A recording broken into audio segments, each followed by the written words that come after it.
pagi, salam sejahtera. Assalamualaikum. Welcome to my class. Minggu lepas tak sempat jumpa sebab tiba-tiba minggu lepas ada cuti kejap. Unexpected leave. Mungkin sebab banyak warga UTM yang terkesan akibat banjir. So that's why, selamat pagi Akilah. That's why kita diberi comfort break, so to speak, for us to sort our things up together. So anyway, hopefully that break itself is a good thing for everyone. No matter whether you got caught in the rain, in the flood or not, it's still a good break, nevertheless. So tahun baru dah start. Let's try to survive until 31st December. Kita tak tahu apa yang akan berlaku. Jangan buat resolution sebab remember 2 years ago 2020 resolution cantik-cantik, tiba-tiba March seluruh dunia tutup. Not much kot, January. I think Sampat dah tutup seawal 20 Januari. So life can give you unexpected things. So you just have to roll with it one step at a time. Okay, so hari ini kita akan cover one part of our say syllabus. Tapi I have to mention here sebab kita hilang 1 minggu. So minggu depan kita tak boleh buat asynchronous class. So minggu depan masa yang sama kita akan ada kelas live macam ni. Alright. So jangan tak datang kelas. Minggu depan kita akan cover satu lagi portion untuk pembelajaran kita pada hari ini. Sekejap, I tak ingat mana I letak slide. So okay. Okay. And to remind everyone, sekarang dah dekat hujung semester. Ini, I think minggu ni minggu ke-11 ke minggu ke-12. So it's not just for me, but also for other lecturers. Kita akan sibuk untuk lengkapkan apa yang kita kena ajar sepanjang semester. So reminder to everyone, kalau ada yang assignment yang kena hantar, belum hantar.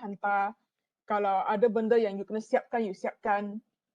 Jangan sampai last minute tiba-tiba semua benda datang and then you rasa lemas. Okay, sorry for using that particular term, tapi for me that's the right term to use lah. Tiba-tiba banyak sangat benda, you cannot cope. So that causes stress. So start looking at things that you need to finish. Apa yang belum selesai, pergi selesaikan. Sebelum kita sampai minggu terakhir untuk semester ni. So I think by now you guys dah tahu apa kursus yang kena ada final exam, apa kursus yang boleh diselesaikan melalui coursework. So selesaikan apa yang patut, lepas tu start revising for your other subjects yang ada final exam, okay? So that's that. Let me share e-learning.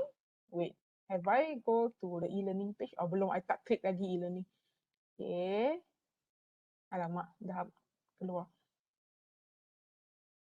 Okay, so you guys are section 1. Let me share my screen. Okay. Yang ni merupakan your e-learning page. Kat dalam e-learning page ni minggu ke-11, minggu ke-12, sorry. Minggu ke-12 dan 13, okay. Sudah ada slide yang digunakan. So pergi download, pergi tengok slide.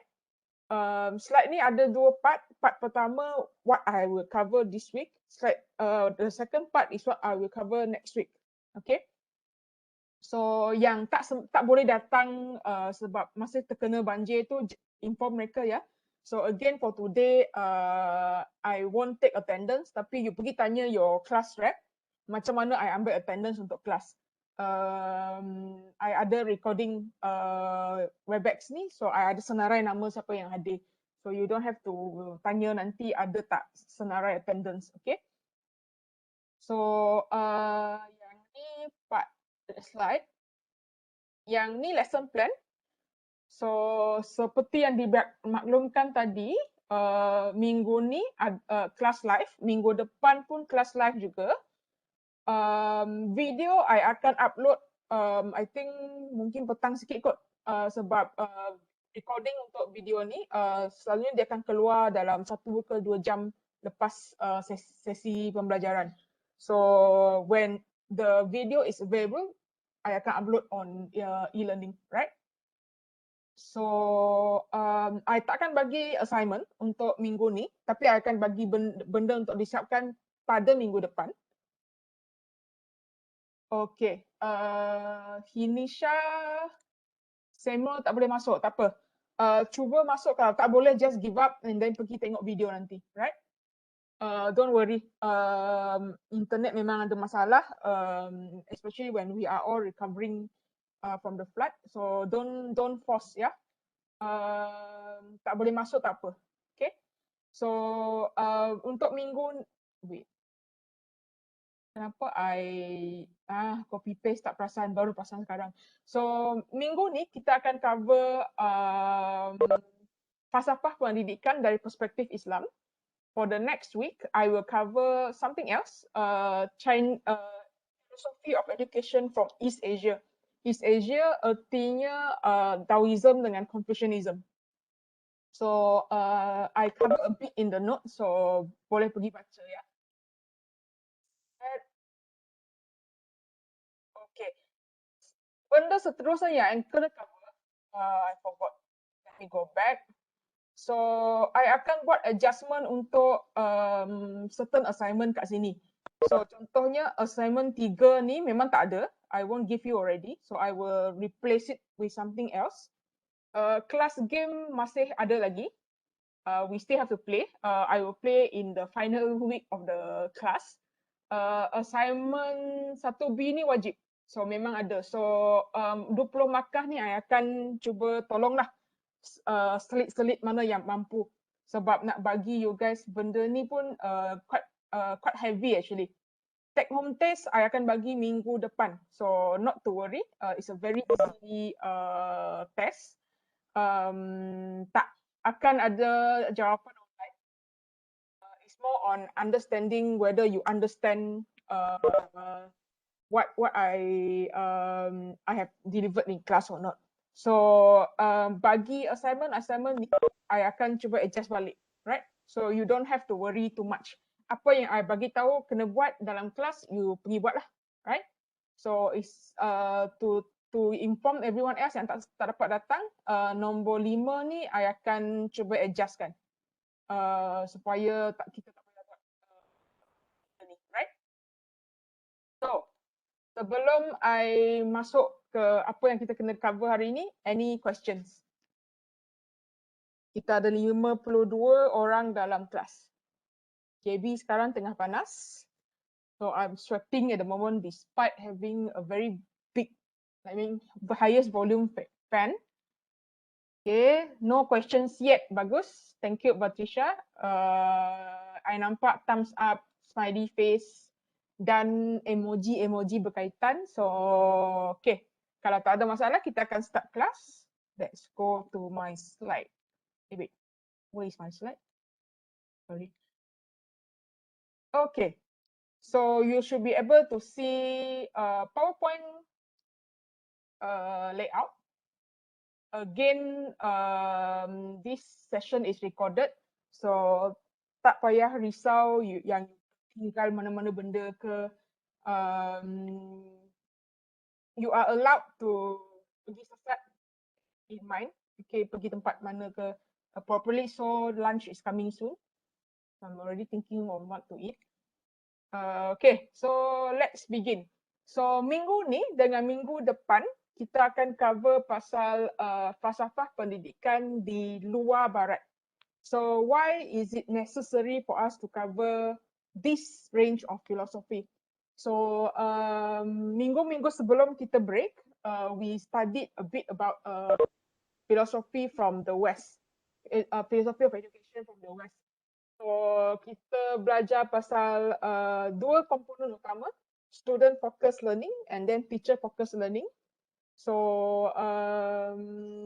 apa-apa pendekatan dari barat dia akan bergerak dari teacher focus to student focus or student focus to teacher focus.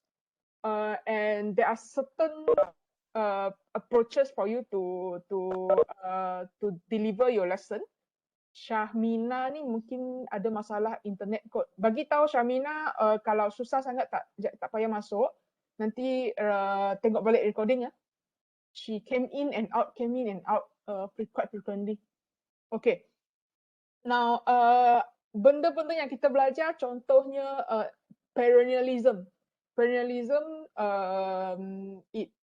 the belief is that you kena baca karya-karya asal dari orang-orang yang famous dalam disiplin untuk mempelajari sesuatu bidang ilmu. Contohnya kalau yang program core TESOL, you akan pergi tengok karya-karya Shakespeare in order to understand what is theatre all about. Why is Shakespeare writing all these different types of plays. So that's that. And then dia akan gerak. So dia akan masuk essentialism. You kena belajar apa yang you kena tahu untuk hidup. Contohnya life skills. That is from kemahiran hidup. And then progressivism. Kena pandai menyelesaikan masalah. So a lot of the teaching approach that we focus on will look at how you guys solve problems. And then existentialism. Existentialism artinya apa yang student tu minat. Kalau student minat menyanyi, kita akan biarkan dia menyanyi. Kalau student minat menari, kita akan bawa dia masuk kelas-kelas ataupun sekolah-sekolah tarian contohnya. Anything that the students like, we nurture the student. And then you have another thing called social constructivism. Social constructivism artinya you kena faham apa yang berlaku dalam masyarakat, di negara dan di luar negara. Supaya and then apa yang you belajar,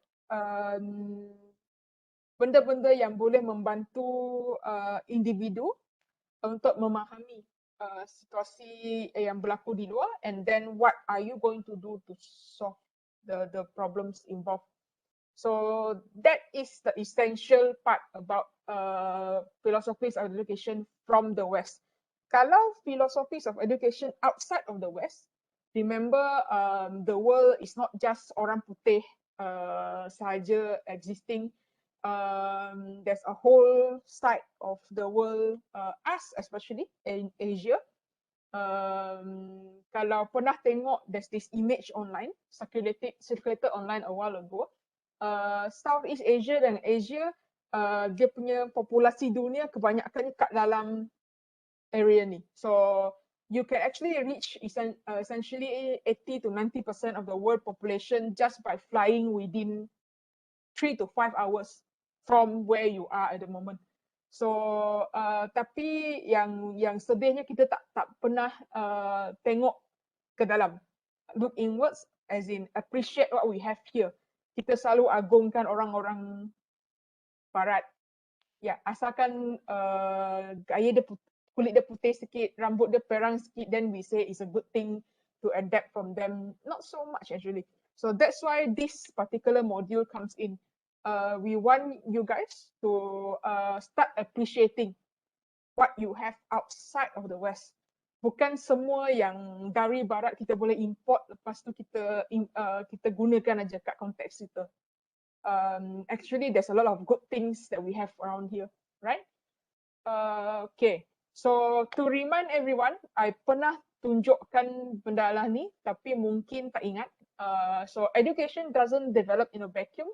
It will always be a response to something, religious, economic, political, social conditions. So again, this is the second point. Kenapa kita kena belajar falsafah pendidikan dari luar barat? So we always hear, and it is very common in Malaysia, kita kena belajar sistem amalan-amalan pendidikan dari Finland, dari UK, dari Australia, dari US sebab sistem-sistem pendidikan mereka tu dikira sistem pendidikan yang terbaik di dunia. I was actually explaining this to my master student last night. This particular case study, for example, dia cuma tengok case study dari Germany, dari Australia, apa lagi? Sekejap. Dari Canada, dari Finland, dari Singapore. And then apa yang masyarakat kita selalu buat, dia akan bagi recommendation lah. You pergi Finland, pergi tengok apa yang mereka buat kat sana, lepas tu pindah balik. Apa yang mereka buat kat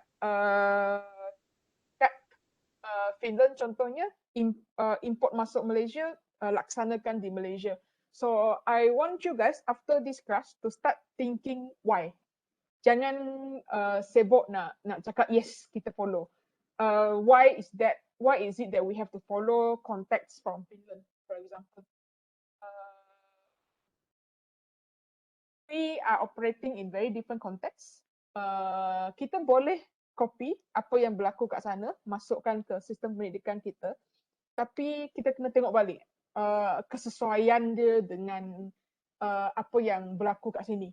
So Finland is capable of having the best education system in the world. They have different approaches.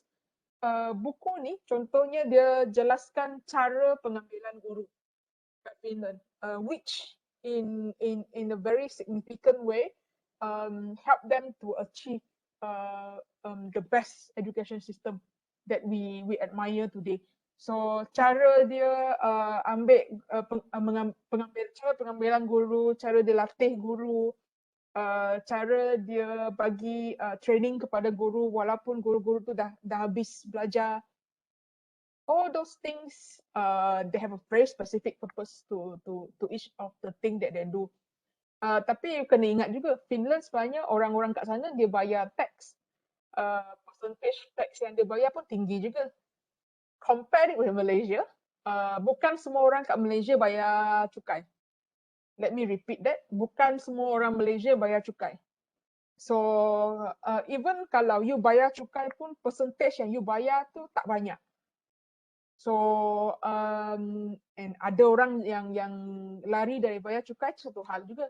So imagine if you have 10,000 primary and secondary schools, and then a whole lot of teachers, a whole lot of students, duit tu ciput je. How are you going to like produce the best education system if the resources that you have is less in the first place? So those are the things that I want you guys to start thinking. Jangan sibuk copy dari tempat lain tapi you tak fikir okay apa yang diperlukan sebenarnya kat dalam konteks kita sendiri, right? So in other words, there is no one size fits all solution to whatever issues on education that we have at the moment. Okay. Okay. Am I too fast? Let me know. Too fast? Still okay? Still in class? Okay, thumbs up, thumbs up, thumbs up, thumbs up. Still okay. Thank you, Scarlett. Kalau okay lagi, kita pergi ke next section lah.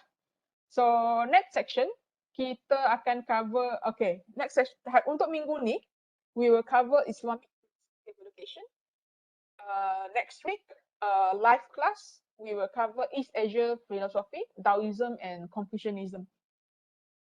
Now, I'm going to bring back a name that you guys are familiar with. Kita pernah tengok karya dia dulu, Prof. Wan Muhammad Noor Wandawa. A few weeks back kita belajar pasal budaya ilmu. Hari ini I bawa dia balik masuk kelas. Kita akan tengok falsafah dan amalan pendidikan Islam mengikut Prof. Said Muhammad Nakib atas.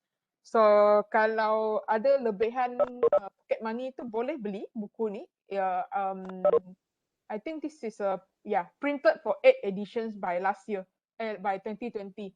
It goes to show how significant is this particular book for us, especially in the education sector, or if you are interested in understanding education from an Islamic perspective. ni buku ni macam buku yang you kena baca lah, in other words. So materials for this week come from this particular resource. Untuk minggu depan, these are the journal articles that I use to extract information for our lesson next week. Okay, so untuk kita belajar pasal falsafah pendidikan di luar barat, kita kena ada persona kita sendiri. So let's be master ukui for this week and next week.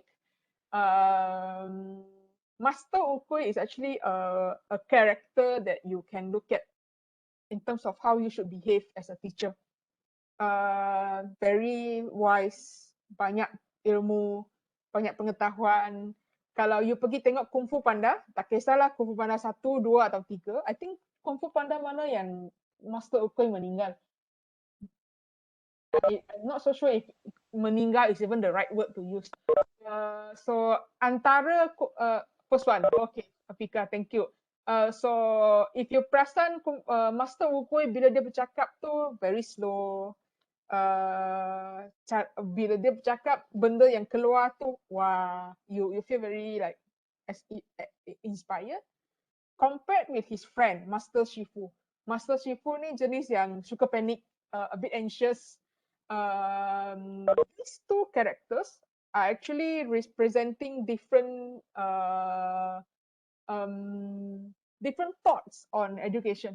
So kalau Master Ukui, Confucianism.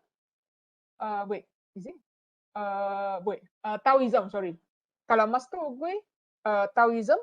Kalau Master Shifu, Confucianism.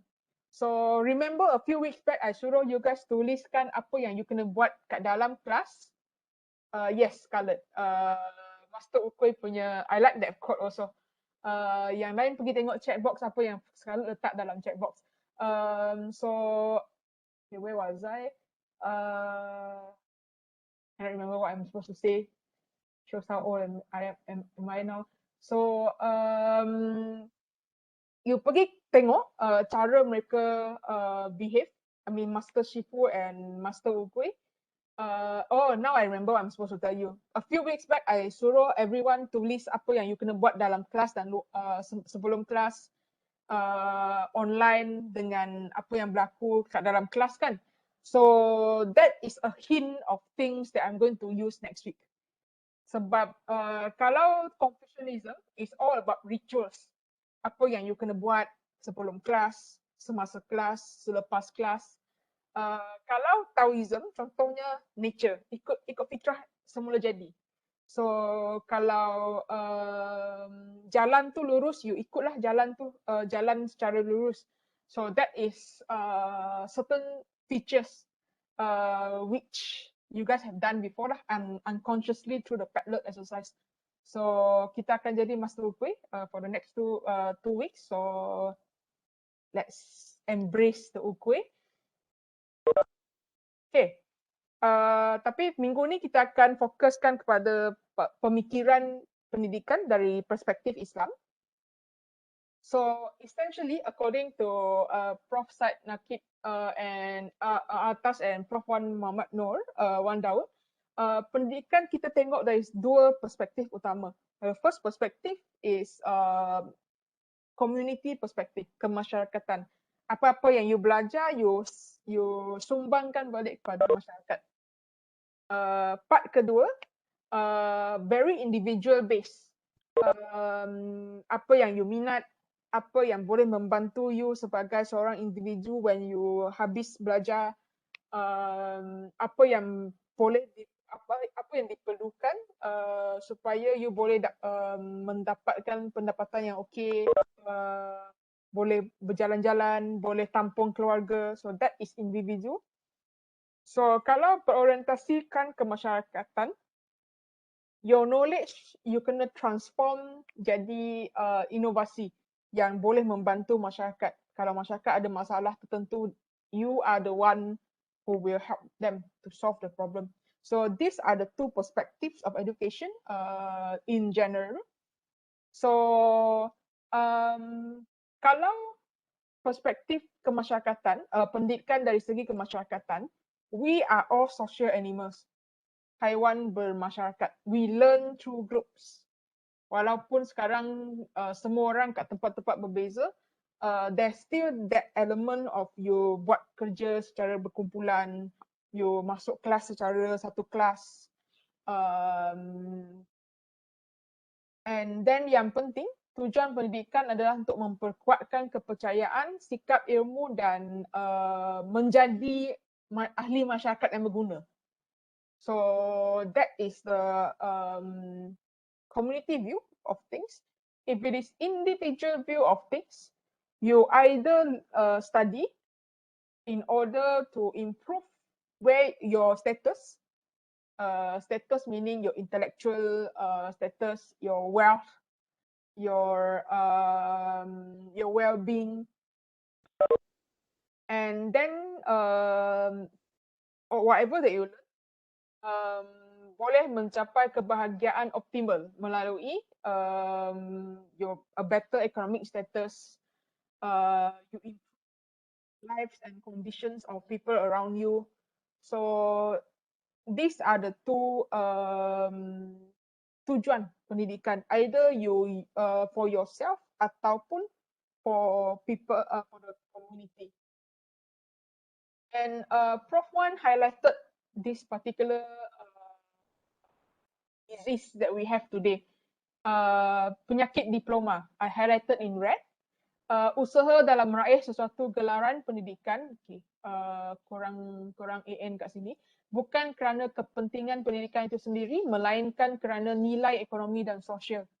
So you nak dapatkan diploma ataupun degree ataupun lain-lain ijazah untuk contohnya dapatkan kerja, untuk contohnya untuk dihormati oleh orang lain. So according to Prof. Wan, this is a bad disease. Reason being you tak pergi tengok balik apa yang apa tujuan utama pendidikan. Okay. So it's not just happening in the Western world, it's also happening in this part of the world. This part of the world means the part of the world where Islam plays a significant role in community lives. So bila you pentingkan kertas, meaning your qualification, you lost the soul, you lost the whole function and purpose of education, which eventually akan melemahkan negara dan masyarakat secara keseluruhan. Now, tujuan mencari ilmu, according to Prof. Nakib, untuk menanamkan kebaikan ataupun keadilan dalam diri manusia sebagai seorang manusia dan individu. Your values, the respect that you have to other people. So that is the true purpose of education. You want to timbulkan the good in you, menanamkan kebaikan ataupun keadilan dalam diri manusia. So it is believed that semua orang sebenarnya orang baik. Tapi mungkin sebab kita belajar sesuatu benda or we kurang belajar sesuatu benda, then kita terpesong kejap. Okay? So orang baik adalah orang yang insaf sepenuhnya tanggungjawab dirinya kepada Tuhan, yang memahami dan menyelenggarakan penunaian keadilan terhadap dirinya dan diri-diri lain, yang terus berupaya meningkatkan setiap aspek dalam diri menuju kesempurnaan. So in other words, kalau pendidikan dari perspektif Islam, tujuan utama supaya semua orang jadi orang baik. So and this is where I will emphasize the difference between falsafah pendidikan dari Barat dan falsafah pendidikan dari luar Barat. So kalau dari Barat, if you perasan, it's very individual, it's very teacher focus or student focus. Tapi kalau falsafah pendidikan di luar Barat, kita akan ada je orang yang kita kena jaga. So it's either we study because of God, that is where the Islamic philosophy of education comes in. ataupun ada kuasa-kuasa lain yang kita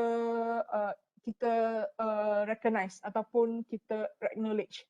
So kalau Confucianism dan Taoism, Confucianism contohnya ada hierarki dalam pergaulan seharian.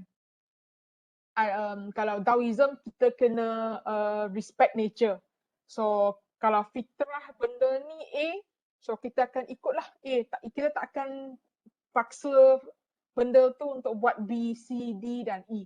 So that is the key difference. Kalau Barat, let me repeat that. Kalau Barat, it's always about the individual, it's always about status building, it's always about developing the self interest, self system, belief system and so on. Kalau luar Barat, we look at God, we look at the people around us, we look at nature. So pendidikan tu kita belajar untuk kuasa lain ataupun benda lain. We serve the needs of our families contohnya. So that's the difference between falsafah pendidikan dari Barat dengan falsafah pendidikan di luar Barat. Okay? Bagi orang Islam, kita cuma ada satu role model saja yang kita kena ikut, Nabi Muhammad. So the prophet is the perfect man, perfect character for us to follow. Okay. Now konsep tadi ada 3 komponen yang kita tengok kalau Islamic view of education. The first component, the ilmu, the content, the knowledge. Number 2, the teaching of it, pengajaran. Number 3, the nurturing of it, penyuburan ataupun the inculcation of that particular knowledge. So semua orang kat sini, including me, we are very good in ilmu. Kalau tak, semua orang tak akan masuk universiti lah kan. Very good in ilmu. We are training to teach well, but kita tidak praktikkan apa yang kita belajar. So this is something for us to reflect on. Apa yang kita belajar, adakah kita praktikkan dalam kehidupan seharian? So contohnya kalau you belajar cara penyelesaian masalah dalam kelas berdasarkan design thinking framework. Do you practice that in your normal life, or do you just use that particular design thinking framework when you are doing your assignment?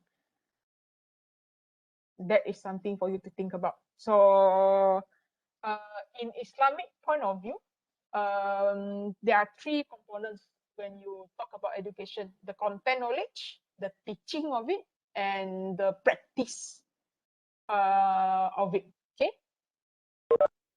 And adab ialah satu tindakan untuk mendisiplinkan jiwa dan fikiran. Now, the whole point of you belajar supaya you beradab. So, what do you mean by beradab? You are able to make the right decisions. Ilmu yang dapat menyelamatkan manusia daripada kesalahan dalam mengambil keputusan dan dari sesuatu yang tidak terpuji. You are able to avoid yourself from doing things that are not only harmful to you, but also harmful to other people. Okay? Now, adab adalah pengenalan dan pengakuan terhadap realiti bahawa ilmu dan segala sesuatu yang ada terdiri daripada hierarki yang sesuai dengan kategori dan tingkatnya. So, one thing about ilmu in the Islamic philosophy of education is dia ada level-level dia. So when you main game, contohnya you akan mula dari level 1, then naik level 2, level 3 dan seterusnya kan. So in the Islamic point of view, the same goes with knowledge. Before you belajar cara berlari, you kena tahu cara merangkak dulu. Lepas merangkak, you berjalan. Lepas berjalan, then you berlari. Right? There's a certain level to it. So kalau belajar matematik contohnya you kena belajar nombor-nombor. Apakah 1, 2, 3 sampai 9. Lepas you belajar nombor-nombor then you cuba letakkan nombor-nombor tu bersama ataupun pisahkan nombor-nombor tu bersama either through tambah tolak darab bagi and then you akan level up sikit. Kalau tambah dengan bahagi, you letak bersama apakah fungsi yang you kena buat dulu. So those are the things that you belajar slowly from one level to another level before you belajar benda-benda yang lebih kompleks. So that is the concept of ilmu in from the Islamic point of view. Setiap benda tu dia ada level dia. So you kena pandai level asas baru you boleh masuk level yang tinggi sikit. So sekarang banyak jadi isu kan. Budak-budak tahun 1 contohnya soalan yang mereka kena jawab lebih kebat dan semua orang tak boleh jawab. Bukan tak boleh jawab, dia ada banyak interpretation bagi sesuatu soalan tersebut. So why? Why are we giving our first primary 1 students this difficult question to solve? Sedangkan apa yang penting, contohnya bagi pelajar-pelajar tahun 1, you kena pandai membaca, you kena pandai menulis, you kena pandai mengira, the basic concepts. So again, throwing this to you guys sebagai cikgu, sebagai pendidik, you have to look at the levels of knowledge and where your students are. Bukan main hentam ajar student berenang tapi mereka tak pandai berlari, mereka tak pandai berjalan. That is wrong. Okay. Okay, adab dia ada pelbagai dimensi. So there's adab to yourself. Kalau adab terhadap diri sendiri, we know that for ourselves there are 2 parts, unsur akli dengan unsur haiwan. What can be controlled and what cannot be controlled. Adab dalam hubungan. So kalau siapa yang belajar pendidikan moral masa semua nilai-nilai yang you belajar dia kat bawah ni. Adab dalam hubungan sesama manusia. Adab terhadap ilmu, hierarchy as I mentioned just now. Adab terhadap alam, I think kita semua dah nampak lah akibat kita tak menunjukkan adab terhadap alam. Banjir datang, bencana alam contohnya tanah runtuh datang. So that is adab terhadap alam. Adab terhadap bahasa, cara you gunakan sesuatu perkataan. Like, do you use the right words to express your opinion? Do you realize the words that you use might harm people or might help people? Okay, sorry ada spelling error, kasih sayang. And then sehingga satu je A. Okay. Syamimi, you here? Hello, Syamimi? Your internet problem apa ada recording? Okay, let me continue. So, dalam kelas-kelas sebelumnya, I pernah tanya soalan kan, apakah perbezaan antara pendidikan dengan latihan? So, pendidikan berbeza dengan pengajaran dan latihan. Kita semua boleh, Melanie is another person yang internet connection yang tak bagus. Semua orang boleh dilatih, including binatang. Boleh dilatih untuk berlari, berenang, main bola. Tapi only humans will experience education. I mean pendidikan. So because we are able to put different things together into a whole new. We are also looking at nilai-nilai moral. What are the values that we inculcate in content or knowledge. So that's why sekarang kita gunakan Kementerian Pendidikan Malaysia, bukan Kementerian Pelajaran Malaysia. Sebab perkataan pendidikan lebih komprehensif lagi dari perkataan pelajaran. Bahaya kehilangan adab. So ada 3 jenis bahaya utama. Nombor 1, kezaliman.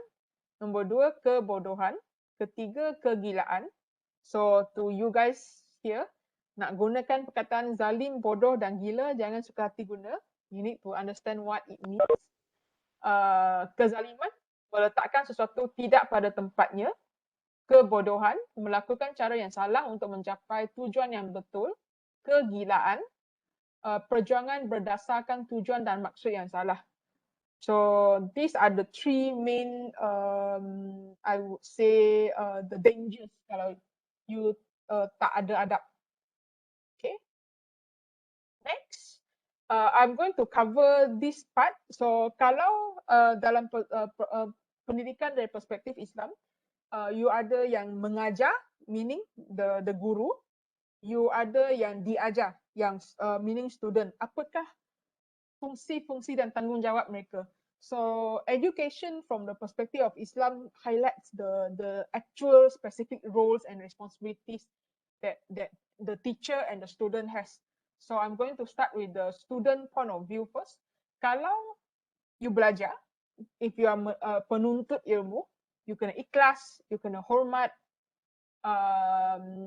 you cannot rush through learning. So this is again another issue that I want to highlight. Kita ni suka pack syllabus kita banyak-banyak kan, kena belajar sebanyak mungkin dalam satu semester contohnya, satu tingkatan, satu level pendidikan. So is that necessary? Bukan semua benda you kena belajar sekaligus. Ada masanya, ada tempatnya you kena belajar dan satu pengetahuan tersebut.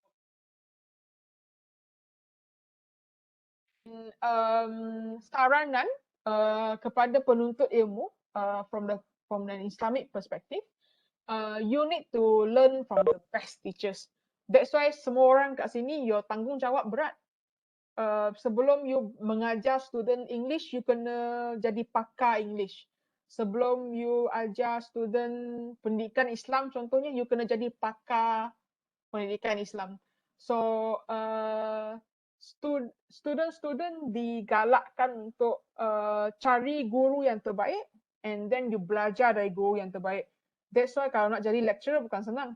You have to prove that you are an expert in a certain field. Barulah you boleh kaki tu sebelah masuk universiti ke masuk college untuk jadi pensyarah. Because we are supposed to be experts in the field, in a certain field, before we are able to teach everyone. Okay? Kalau guru, as I mentioned just now, menjadi authority dalam bidang yang disampaikan, tidak menafikan nasihat kepada pelajar. Kalau student buat salah, betulkan dengan rasa simpati, tidak mengongkong kepribadian pelajar, and then benda ni yang for me I masih tak boleh buat lagi, mengamalkan idea dan mentafsirkan untuk menyelesaikan permasalahan model. So technically as teachers, not just me but you guys here, apa-apa yang you kuasai in terms of ilmu, you kena pulangkan balik kepada masyarakat through innovation. For example, you have to try to help solve society problems, but it doesn't mean that I tak buat lagi. On the way buat lagi. So that is sifat guru. Okay, I akan berhenti kejap. Ada soalan ataupun ada benda yang I tak jelaskan lagi, ataupun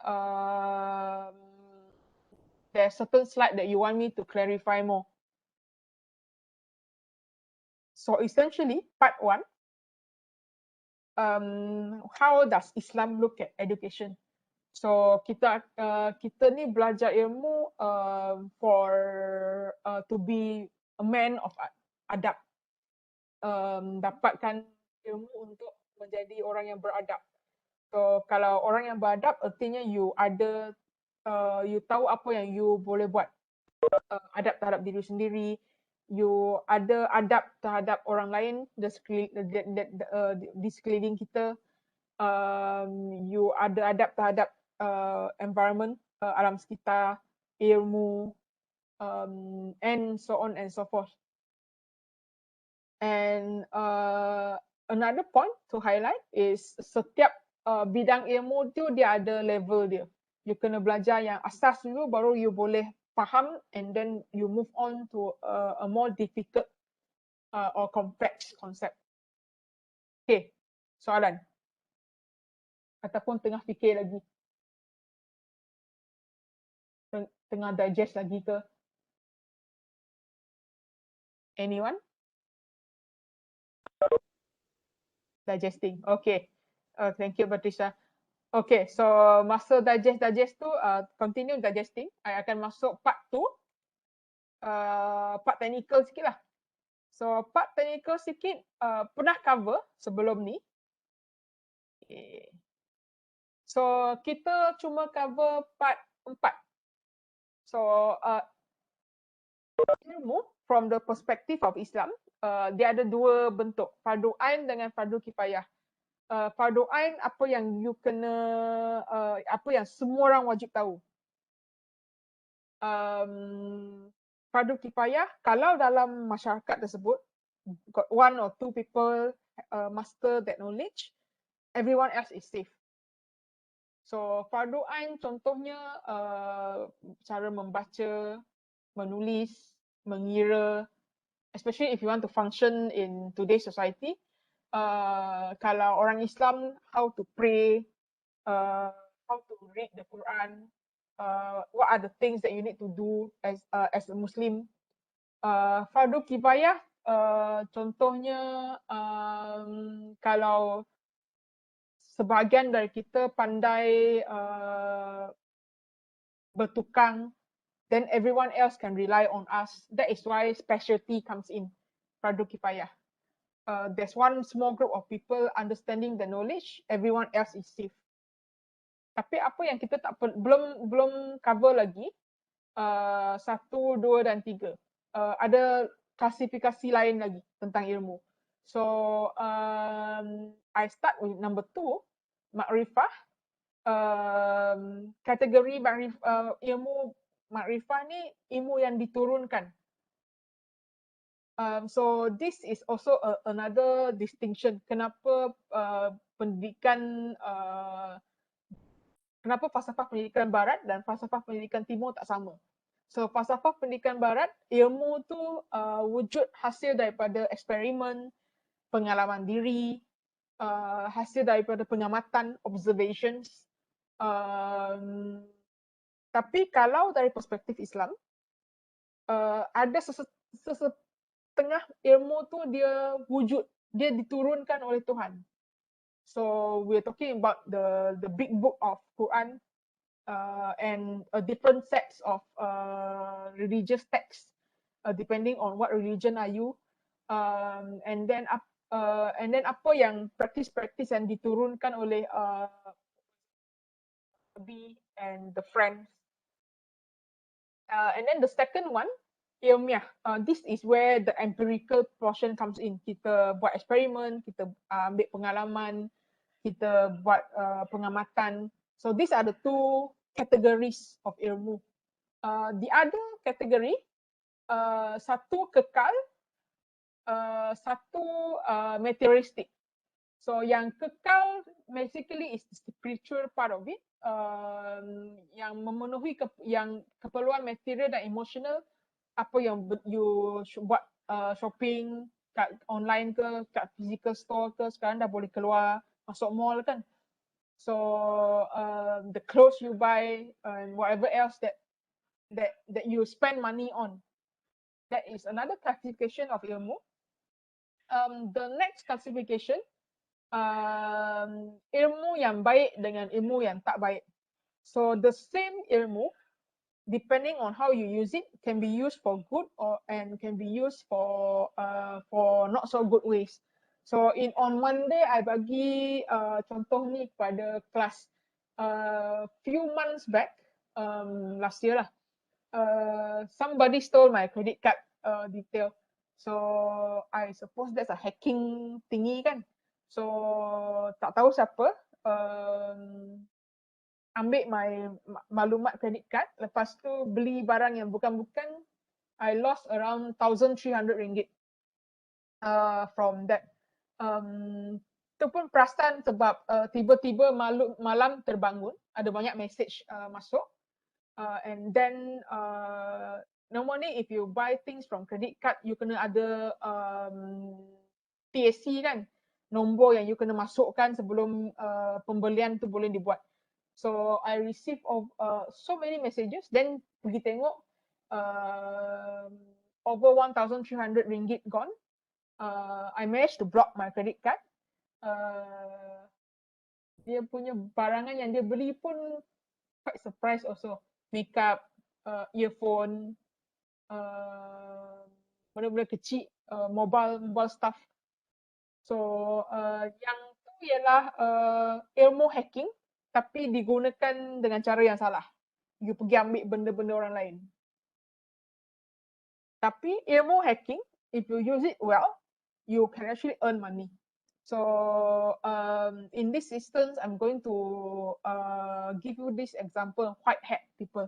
So white hat people ini merupakan jenis certification yang you boleh dapat. You can when you go and ambil kursus lah. So you ada ilmu hacking, tapi you tolong syarikat. How? You pergi masuk sistem mereka. You go and penetrate the system, cari masalah-masalah dalam sistem. Contohnya kalau sistem bank, what is the problem with the banking system? Kalau syarikat-syarikat yang jual barang online, you pergi masuk sistem mereka, cari masalah-masalah apa yang ada dalam sistem mereka, then you bagi tahu, then they pay you actually. Because you are telling them the vulnerabilities of the systems. So imagine the same ilmu hacking tu, you boleh curi barang, at the same time you boleh gunakan untuk kebaikan.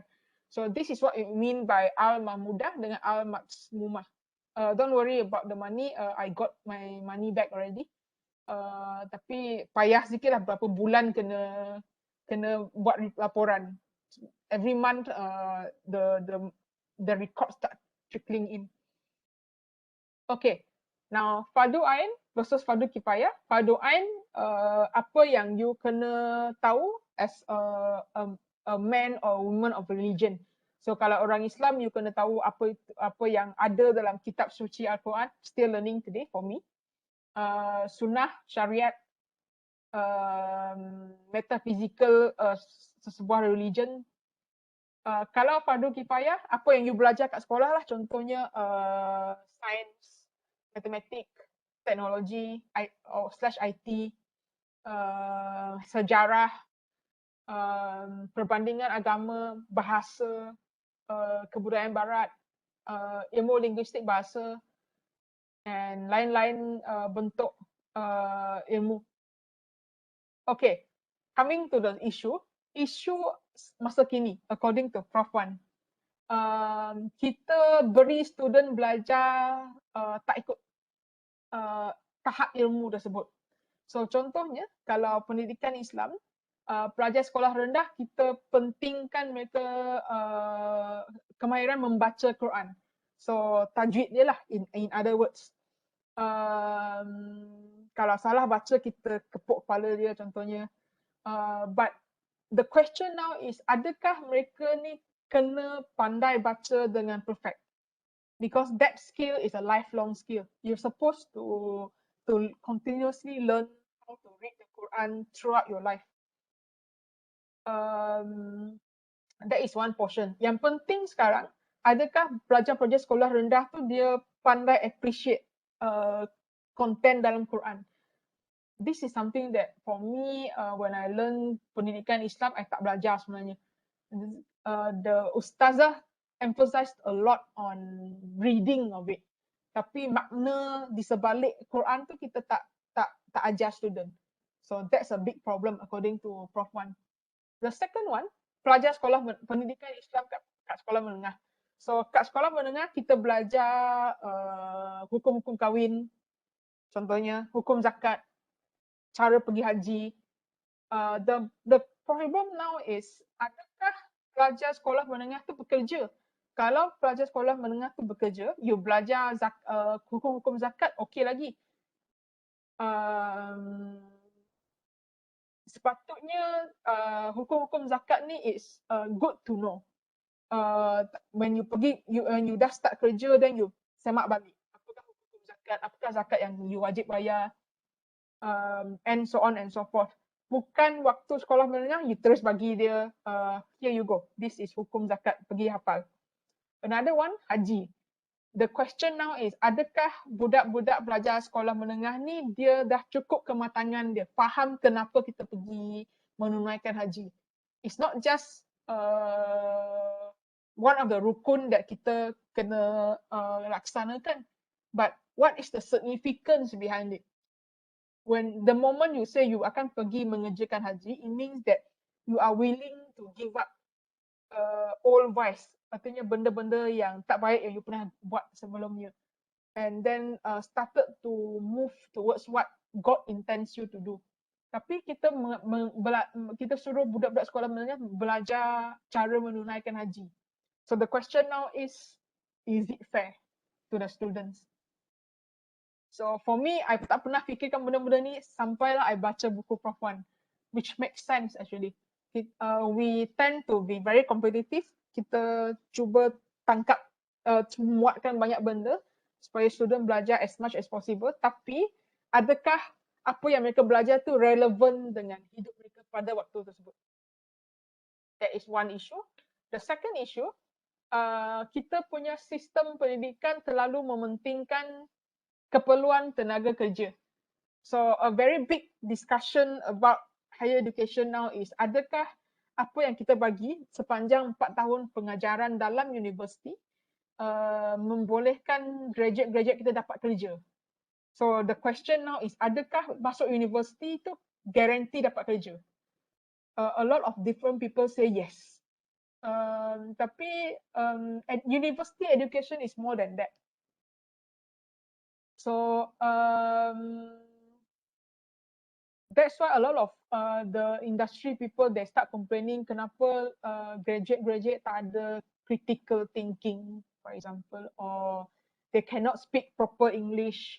So you're missing the point. Essentially, for an individual to receive a university education, yang penting ialah dia faham fungsi dia sebagai individu dalam masyarakat. So apakah nilai-nilai murni, dia sebagai seorang graduan, you are the expert in a certain field of knowledge. For you guys is pendidikan, akan mengajar manusia-manusia kecil lepas ni. So and what are the things that you have to be in order to do your job very well? So your value system, your moral compass, your integrity, contohnya, benda-benda ni yang susah nak ditukar kalau you dah start kerja. That's why today's a lot of issues occur, especially in terms of corruption. Nampak sikit bayangan duit, okay, kita main under the table, for example, corruption. The value system dia senang goyah. So that is another point that that Prof. Wan tried to highlight. Essentially, what is the real purpose of education today? Okay, so that's the technical part. I'm going to stop here for a while. Tanya balik, ada soalan tak?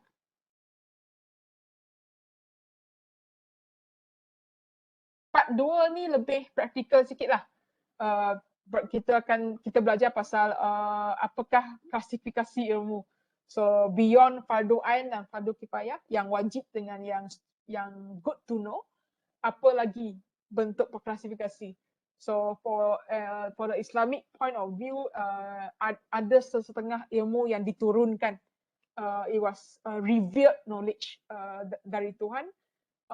Ada yang you kena buat pemerhatian, buat eksperimen, hands-on contohnya.